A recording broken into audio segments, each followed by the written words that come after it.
Because 25 years ago, you couldn't necessarily, predict who are going to be successful economies and who aren't. My own bias, though, my opinion for what it's worth is that education figures hugely. In fact, I would probably put almost the two most important factors for any country is one, the good governance, and second, the education, the human resources. Both of them strike me as being really, really vital. And maybe to some extent they also work hand in hand.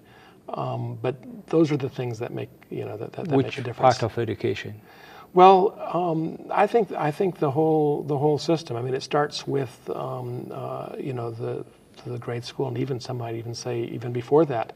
I think that one thing that Mongolia has going for it, to be honest, is the almost universal literacy, which has been maintained even this past generation. And I think that that basic education is important. I think it continues all the way through the system, though. And I think it's really good that Mongolians desire and want to study overseas, and they're doing that in large numbers to many places. But at the same time, you want to have a tertiary system of education here that is world-class. And again, I know that there's ideas, even as students are going abroad, there's also interesting relationships that are developing with universities, Mongolian universities and counterparts in different countries around the world. And I think that's positive too.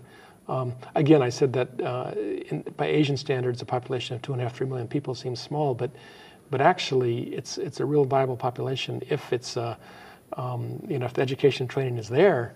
There will absolutely be opportunities for the future. Some of us have a dream, creating, say, American university of big names in Mongolia, so that our neighbors, young people, come and study here. Right.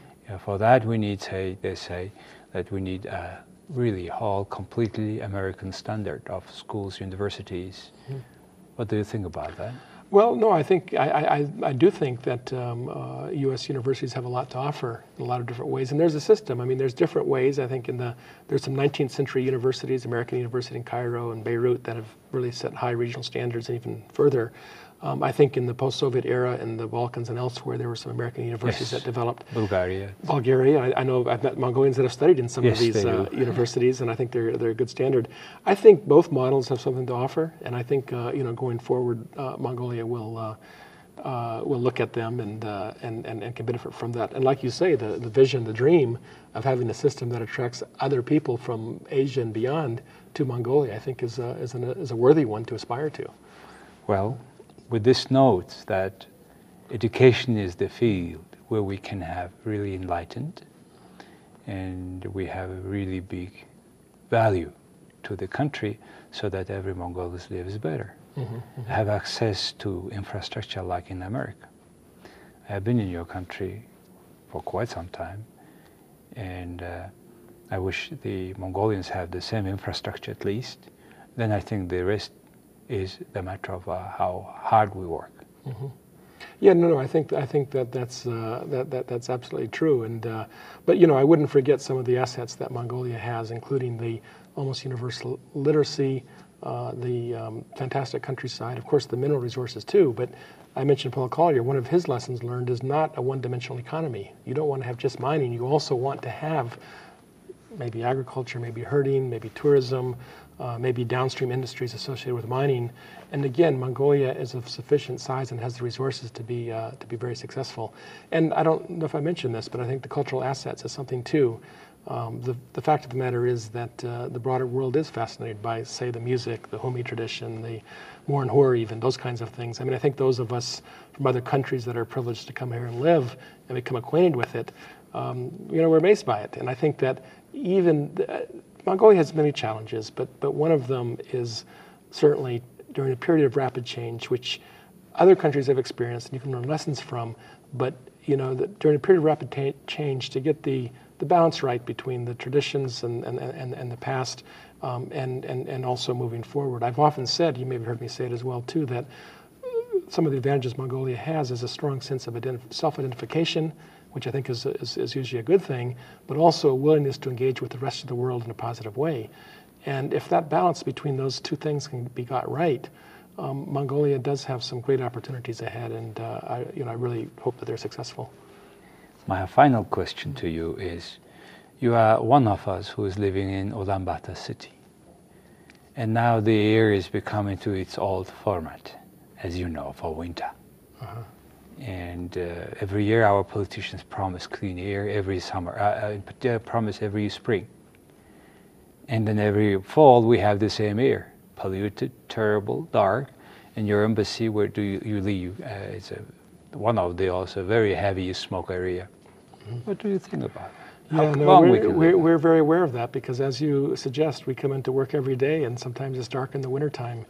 I will say parenthetically that MCC is trying to work in that.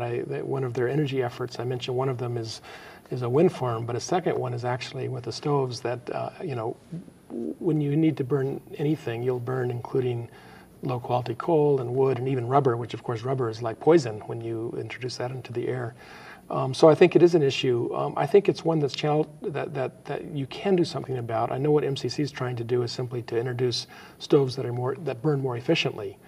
And what will be the cost of the food? Well, I mean, I think that I think actually even more. I mean, the cost is a factor, but it's more of a marketing outreach that you convince people that something new is better than something old, and so they do research that is able to say, such and such a stove with less fuel can, do better or have less pollution or whatever. And this is only one element of it, but it's one that people are working on. Frankly, I think the issue is poverty. The people, 170,000 Gir households, many of them are not able to pay for the sort of food, whatever it is. Even they cannot pay for the most ordinary brown coal. Right. So to me, the fundamental of solutions is replacing all good areas with apartments or at least low-income households. Mm-hmm. Don't you think? Well, no doubt that's one of the challenges, and that's probably the biggest development challenge is, as you imply, the issue of poverty, and when you move forward economically, to make sure that all elements of your society are moving forward. That includes certainly a large middle class that you want to have. I think that is stability for a country. And I think that's an issue. I would certainly have to agree with it. Well, that's long, and I think it will not be solved. I think in another 10 years or so in this way as our politicians work. Yes, you can still make progress in that time, and I think that you need to be making progress. That's an important sign. We must, no doubt. All right, so we have covered very interesting issues. Thank you very much for coming to our program, sharing your thoughts as not only as ambassador, as also a resident of Ulaanbaatar. Thank you very much. Thank you very much. Much appreciated. Thanks. Баярлалаа. Таны төлөө эх орн чинь юу хийж чадах вэ гэж асуухаас өмнө та өөрөө эх орныхон төлөө юу хийж чадах вэ гэж асуу. Jan Fitzgerald from